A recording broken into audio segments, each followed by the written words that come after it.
نحمدہ ونصلی علی رسولہ الکریم اما بعد فاعوذ باللہ من الشیطان الرجیم بسم اللہ الرحمن الرحیم۔ معزز ناظرین، آپ کا میزبان مبشر نذیر کا آپ کی خدمت میں حاضر ہے۔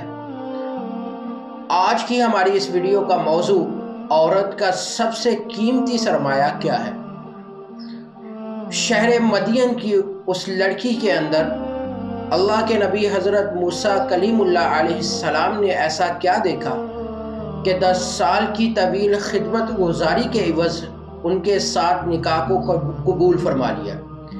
اس سوال کا جواب قرآن مجید کی سورہ قصص کے اندر کچھ یوں ملتا ہے، فَجَاءَتْهُ إِحْدَاهُمَا تَمْشِي عَلَى اسْتِحْيَاءٍ، کہ ان میں سے ایک لڑکی شرم و حیا سے چلتی ہوئی حضرت موسیٰ علیہ السلام کے پاس آئی۔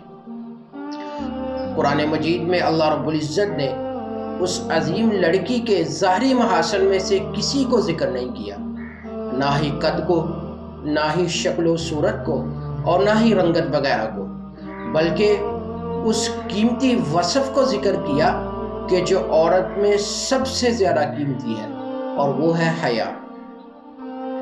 حیا عورت کا ایک ایسا قیمتی وصف ہے، عورت کا ایک ایسا قیمتی سرمایہ ہے جو آج ہم میں مفقود ہوتا جا رہا ہے، اور اس کی وجہ ہے اسلام سے دوری۔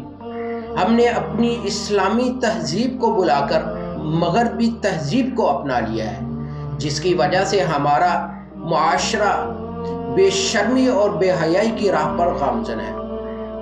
حالانکہ عورت کا سب سے قیمتی سرمایہ، عورت کا اصل زیور، سب سے قیمتی زیور حیا ہے۔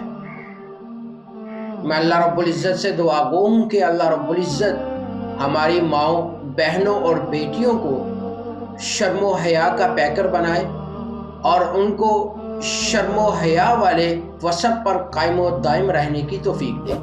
اسی کے ساتھ اپنے میزبان مبشر نذیر خان کو اجازت دیجیے۔ اللہ نگہبان۔